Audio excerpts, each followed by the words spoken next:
even in March, Okay. your guy starts your layoff going. You get your layoff going, right?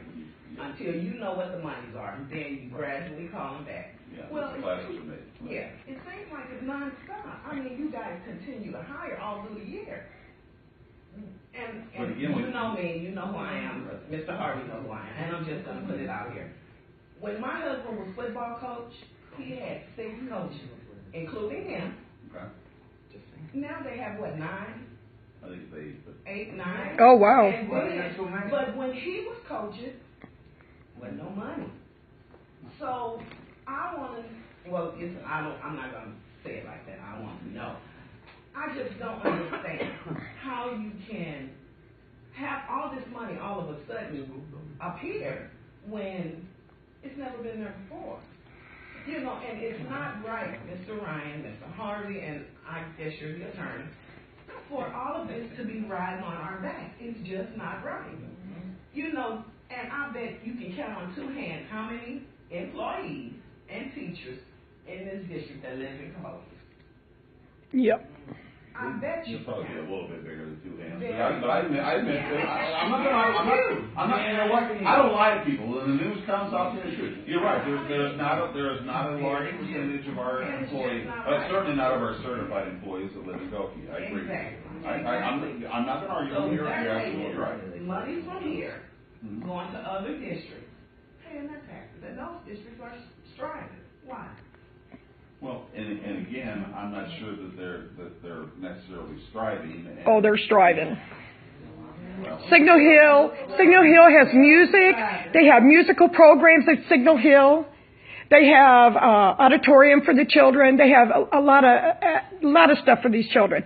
Our children don't have any of this. They don't have a band. Even East St. Louis has a band. Yeah. You guys keep arguing the opposite sides of the story. On one hand, you tell me that we're paying too much money, and the other hand, you're telling me all the things we don't have, which is exactly the point I'm trying to make to you. Well, first of all, you don't deserve the money because you haven't done anything for these kids at Cahokia High School. You haven't done anything for them. What was their grade average? My 32nd year in this school district. Yeah, and you all went on all these vacations. And where's all that money back? Are you going to pay that money back? All the vacations that you all took? They're supposed to be learning and everything, and you all spent a lot of money. It was in the news. What are you talking about? I'm talking about the funds that you took from the school boards. Yeah, I don't know if it was you. Was it you? You're looking guilty. I'm just saying. I don't know what you're talking about. You're going to be. You're just rambling. I don't know what you're talking about. Right. Oh, the teacher's training. That's right. The teacher's training. All that money that was spent that you didn't need to go to. What I'm saying is. You could pull it. I have not used district funds to go anywhere in the 5 years I've been. Well, good for you. Why didn't you get on the rest of them then? Huh? Why didn't you get on the rest of them that went to all the trainings? Spent a lot of money. I'm just saying, everybody here, I mean, and so you're going to say already that you're going to tax us regardless. Is that what you're saying? That this is not going to go on that we can even vote on this? Correct. Then why are we even here? Why did you put it in the paper? What was the purpose of putting it in the paper? We're required to by law. But again, I still, before you all leave, I want you to understand. We revisit this in March. We've done this for the last couple of years, and if you go back and look, the tax rate for the school district has not changed in 4 years. Understood. So, how is it different how is it different here than in Columbia? Because I lived in Columbia up until recently. I just moved to Dupo, but anyway, they were knocking on the doors because they wanted to increase taxes for the school district because we had a school that caught on fire and they wanted to build another one, blah, blah, blah, blah, blah. There are certain aspects. If you want to raise basically most of these areas have a statutory maximum. If you want to raise the tax rate over the statutory maximum, that's when you put a referendum on the ballot that people vote for. And in most cases, those are situations where we want to build a new building or we want to do this. And again, so they want to go over and above the rate for their building funds. So what's the statutory maximum here? Yeah, what is it here? The areas that we're talking about increasing our tax rate are in our unrestricted areas. And as long as they don't go above 5%, we're not required to have a hearing. This year, because of what's happening with our IMRF fund, which is the retirement fund that we're paying out for people who have worked in the district, who are now laid off or no longer working in the district. We're paying unemployment benefits, so those benefits are still costing dollars. Our liability side of the levy, that's all the property components, the liability components that we have to have insurance. Those rates have gone up, so we have to increase those components of the levy. Those are unrestricted. So if they go above 5% the year before is when you have to put this in the paper. And because we allowed that rate to stay below the funding level that was required for the last 4 years, as we kept that levy the same at $11.04, all the other components of the tax bill, many of those were changing. So the increases that you guys may have been getting weren't coming from the school district. No, I just looked at the bills, yeah, and it's been 11.04 for several years, yeah. I We get tried that. our best to maintain and stay within our ability And to balance our it's not budget. beyond the realm of possibility that it might be again, but again, we But I think have what to lay everybody's out a trying game to plan say- now, just hoping that we get information between now and March. I think what everybody's trying to say is perhaps you need to look at how you're spending the money. Certainly. Take it from one place and put it in another where it could be used better. I'm not sure, based on what I'm hearing, that it's being spent wisely. And I understand that sentiment. Or you got laid off, you only get unemployment for 6 months, so they should be running out.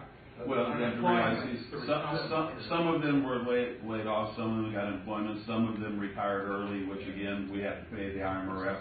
And basically, the way IMRF works, which is the retirement for the non-certified employees, is IMRF calculates how much each individual entity, whether it's the school district or whatever, how much they're being spent from IMRF, and then they base our rate that we pay each year on how much is being spent by our district. But the people that are retired, they've been paying into their pension funds from the day one, so that shouldn't cost the district, that should be there already. But they, again, IMRF calculates, it's still there, but IMRF calculates what they charge us each year based on the amount of money that's going out from the people that work for our school district.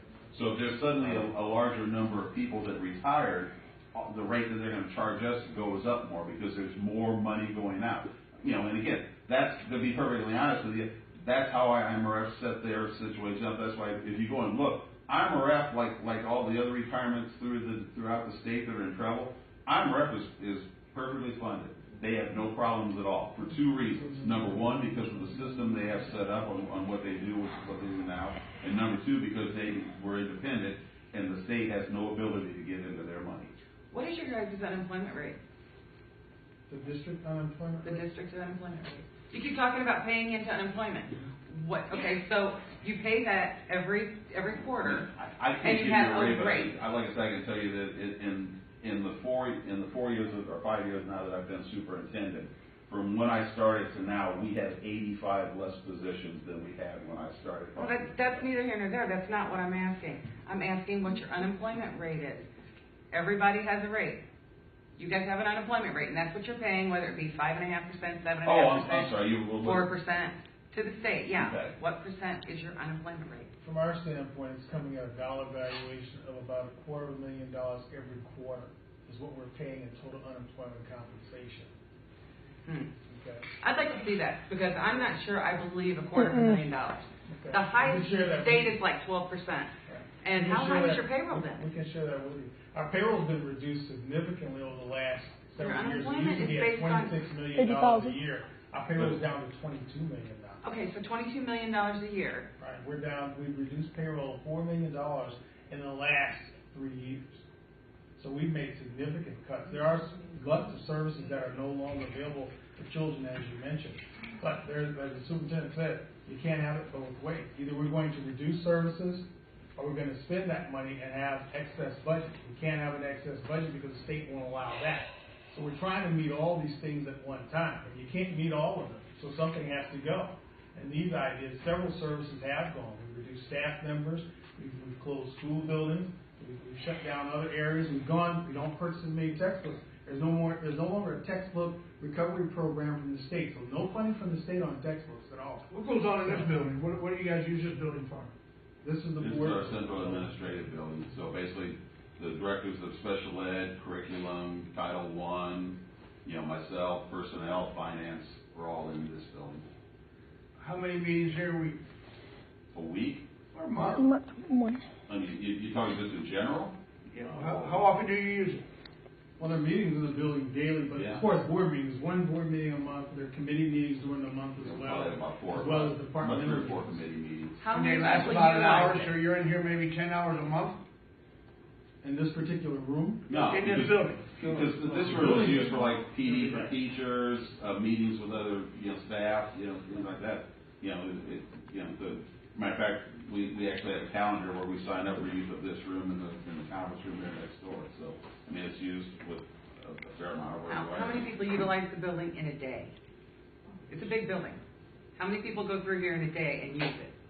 Are you talking staff or outside? I don't care. How many people are through this building in a day? Oh, 100, 150 probably. That many people? That's Well, I mean, there's probably, 60 or more staff members, give or take. There's between people coming in and registering, employees coming in, turning in the paperwork, I'm ballparking, I don't know. Well, as far as your unemployment rate, looks like you guys are paying 22% unemployment. So I would say somebody needs to take a good hard look at your unemployment claims and possibly respond to them instead of just approving them all. Because I'm betting everybody that comes through here Trust me, I is fight as liking many it. unemployment claims as I possibly can. And sometimes we win and most times we lose. Arnett? At one time, I was told that a 12% unemployment rate, and that was from the state of Illinois, was one of the highest in the state. If you guys are paying 22% unemployment rate, there's something drastically wrong.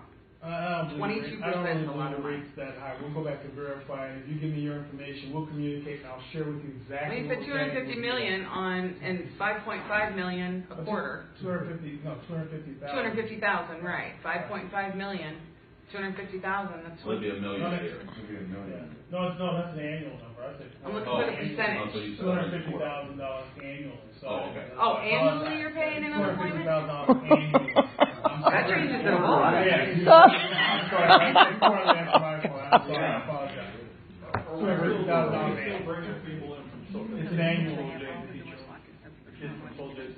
Let's put it this way, they're eligible, I don't know off the top of my head, I mean, Are we getting any money at all from Sojay? I know last time we fought the school, there was a little agreement that we weren't getting any money Yeah, from Sojay. And I wonder if As that's far as supplemental funds? correct. Yeah. Is that all over with? Are we getting money from Sojay, or is that still a free ride for them kids?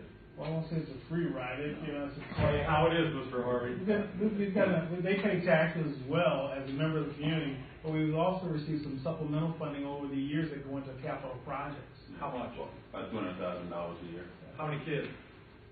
How many kids from Sojay come here? Can't be that many. Can't be many. I'm just be honest, can't be many. I mean, the entire population is 200. I mean, I would say at one point that, I mean, we may have looked, there may have been maybe 3 or 4 kids. Tops, from Sojay. So the people that you're paying unemployment benefits to, they couldn't have been called back. No, because we cut the positions. So, Why'd you hire? created positions. I got good fair money. I mean, are any of the positions you cut, some of the ones you created recently? Thank you. Thank you. I don't think so. I got to go back and look at the list and so on. I don't know. But again, in all honesty, a lot of the positions were teaching positions. Like I said, we closed 3 buildings in the time I was in superintendent. So you figure, for example, every time we closed a building, there was probably 2 to 3 custodians we didn't need, a secretary we didn't need, an administrator we didn't need, a certain number of teachers we didn't need. So, those are kind of the positions that were forming. What's taking place with the property that's closed? As a matter of fact, 2 of the 3 buildings were renting out to local ministers, churches that are Tax exempt? No. What they're doing is actually they're paying us rent to cover the cost of maintaining the building, the heating, cooling, all that stuff, so that we don't have to pay for it. And you said there were 3 or more? There's 3 of them. There's 3 now. The old Tenement building is still vacant, and we're keeping that because, as was said, basically where we stand right now is pretty much all of our buildings are pretty much full, and the class sizes are full. So we need to keep at least one building back just in case, you know, we were to get a surge in some population. Because We're not. You gotta be kidding me. Well, That one. again, it's my job to plan accordingly for something that might happen. You know, the alternative is we ignore it, and then all of a sudden it does happen, and okay, what am I going to do? So, but two of the three, the Jerome building down the street here, and then the old Centerville Elementary in Centerville, both are currently being rented out by churches in the area. And the rent pays enough to mow the grass and keep on the building? That was part of the rental agreement. They're paying for the heating, the cooling, You don't sound like a very good renter to me. Well, I own rental property and I make a profit with the rental property. well, you have to realize there's not a very large demand for school buildings, and you know, even if you try to sell them, I mean, let's face it, there's a minimal number of things that you can do with a skilled school building, you know, and most people don't have a lot of Well, in money. St. Louis, they close them up. Yeah, but they still got to pay to maintain them. They still got to. Well, they don't maintain them either. They just let them If they're alone. not good, if So they there's just let them three rot of and collapse. if there's three of them, why should we pay rent on two of them? And that'd be money for you guys. We're not. That's the point. We're renting them out so that we're not paying for them. Sell 'em. So you can't get the money for them. See what we're saying? If you own houses, our house property is down, and you want, tax is more. You know, a school building My house is not worth $20, $30 million. $25,000. Nobody's going to pay $20 or $30 million for an abandoned school. If you get Our houses, $100,000 for it, it's more than what you'd be we're losing. our houses aren't even right now worth $16,000, most of them. And I'm going to say most of them because I've been in every single area of the houses because of the voting. And they're either burned, so that means we're going to have to pay the ones that have burned homes because they don't pay their taxes. So that burden's going on us to pay part of their taxes toward your school. So you're looking at one subdivision has 200 homes vacated, burned, empty. We are sacrificing for these people that don't take care of their property to accommodate you. Our homes are not worth $16,000. In our mind they are because we've repaired them and they're probably worth $50,000, $60,000. But in the area right now, we are low income. We are poverty. And for you guys to just do this to us is beyond words. I'm pissed. It's so upsetting to know that you guys are still going to do this. And you know how many people you guys hire. You know who you're hiring. You do. Because I do FOIs on you. And then to see what they were making, $80,000. I mean, just like I said, 9 football coaches. Why do you need 9 football coaches? Because we run. I don't want to knock out football. Don't get it wrong. We love football, but let's be honest here. What? There's a freshman team, there's a sophomore team, and there's We used to have one coach that would go from 1 to 1 to 1. I mean, come on now, 9. Really, you want 9 football coaches? I'm just telling you that there's 3. They're right there, 3 football coaches that would give us money. For example, when we have a home game, the freshman and sophomore play the following day at the away school. So, for example, if we're playing Carbondale at home, the freshman and sophomore are playing Carbondale in Carbondale that same weekend. There's not one coach that does all of that. I'm saying we don't need 9 football coaches. We don't. And there's ways to saving money, and you guys know there's ways of saving money. And then, like I said, just to bamboozle us with high taxes, you're not going to see too many more kids here. Because, like I said, these people are leaving. We're already the highest in the United States of America. We are 13%. Take that in consideration for us.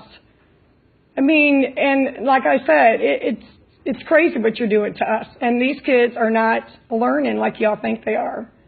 I have messages beyond. And I mean, there's just so much I'd like to say. I mean, I could come to the meeting. I'm so fed up right now. It's not even funny. But I think you all need to talk before you try to hit us with these high taxes. Because you're not going to have us. You're going to lose. Cahokia is drowning. We are one by one. They are leaving. I'm not going anywhere. I'm going to give you hell. Well, you're talking about the property values. I get so much grief about living in Cahokia, and we built here. Our house was like $223,000 house when we built it. The house across the street, catty corner from us, was a $300,000 house. The other catty corner from us was over $200,000. I mean, we were drowning in taxes. Our taxes at the beginning when we built our house was $8,000. No kids in school. Half of our tax was the school tax. Okay, I kept fighting them, and with the property taxes going down, it has helped some, but it's still like half my taxes. But it doesn't help that you try and get a nice neighborhood, because the house to the right of us, they sold it for $80,000. The house to the left of us, they just sold it for $60,000. You know, and we've got all these empty lots that nobody even wants to pay $1,100 for, because, you know, and you try and build it up, and if I wasn't living in the area I am, I mean, I'm going to die here. I've lived here all my life, but, you know, it does bother me. I knew what Cahokia was like from, you know, I've seen the video you guys had online about Cahokia being, the school district being orientation of the school district. And I thought, boy, I was born that year, and I've been here, you know, and it's just sad to do this and see what's going on. And even with people that work here, I've worked here, you know, and I worked as a sub, but I put my heart in that job. And you know, I did a good job. But when you see people that don't do what they're supposed to be doing, and you know in your heart it's hurting you guys and us, that's, you know, and my voice isn't going to make any difference, because, you know, one of them I really said something to him, but it didn't make any difference. But, you know, it's sad. I'm sorry, what was your question when you said this? How do they St. Louis get by? There's no income to houses, there's hardly any houses. But every time they go to the state, it seems like they get a drop of money. They do. I know. To be perfectly honest with you, I believe that part of the issue was that, you know, the state took over East St. Louis. Then they tried to throw the school board out. They lost a court case about that situation. And so basically, to a large degree, the state became co-owners, for lack of a better word, of the school district. And again, when all this proration was going on and we were losing $3 million here and $2 million there, miraculously, somehow or the other, extra money was sent to East St. Louis. And I'm just going to be honest about it. That's just the truth of what happened. You know, and now I don't know that it's still happening, but that's what happened at the time. You know, as a matter of fact, Mr. Harvey and I actually went up to a state school board meeting when it was on the agenda to do that, just to say, hey, excuse me, where's mine? You didn't jump back up. That may be, but I don't have much vertical. So when is this going to happen? What's that? When is the taxes going in? It's on the agenda to vote tonight. We have to, again, turn the bill in by the end of December. Then we come back and revisit it in March to put in the final, you know, number that we submit to. I just can't understand why it's not being put on the ballot. I just can't. You say you do that every year. What we've done the last couple of years. So last year, what kind of percentage increase did you It ask was for? 16.5 on the, as far as the percentage on the aggregate, it was 16.5% I last think year. it went from 11 to 13. Right at 13. We're right at 13 last Was year. request last year, and we then went back and left We it. rolled it back. And in March, you just left it alone. Right. We basically rolled it back, because we had to go in and change it back and then send it back to the state and say, no, do this one. And what made you decide to roll it back? Well, because again, they didn't put in tax caps. Some of the things that were being threatened by the legislature didn't happen. Or, you know, and you know, they you know, again, a lot of that is just us trying to depend on our legislators to tell us, hey, what are you hearing? Where are things going? What's going on? So on and so forth. Plus, there was one small piece of supplemental funding as well. Yeah, I mean, and again, you know, the potential of tax caps is part of what motivates what we have to do. And we got to March, and they still, at that point, had not confirmed a budget. So we looked at it, and we basically gambled that the likelihood was that even if they were to do tax caps, that they wouldn't have used the rate from the previous year, so that we could basically still wait on that, you know, that we weren't going to be locked into anything, so we went back and looked. So the 16% figure is below the number that's required to publish, or No, it was published. We published it last year as well. So, If it's anything over 5, we have to publish a notice in the paper. so the final decision is made tonight or in March? Technically in March. Technically, I mean, again, we have to set a rate. We turn it in. We send it to the county. Then at March, they send us basically a form saying this is the form for you to confirm what rates are for all the different funds for the, you know, before we send out the tax bills. At that point in March, we have the ability to say, well, let's change that one. And again, we can't change them up, but we can drop them back. See, that's part of where we are now. What we turn in now, we can't increase. We can't say we'll leave it alone, and in March we'll move it up if we have to. We legally can't do that.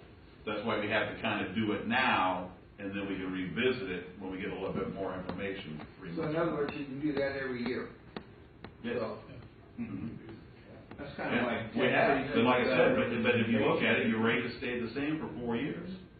What's happening right now is really not. I'm sorry? My wages have stayed the same for 4 years, Mm-hmm. too.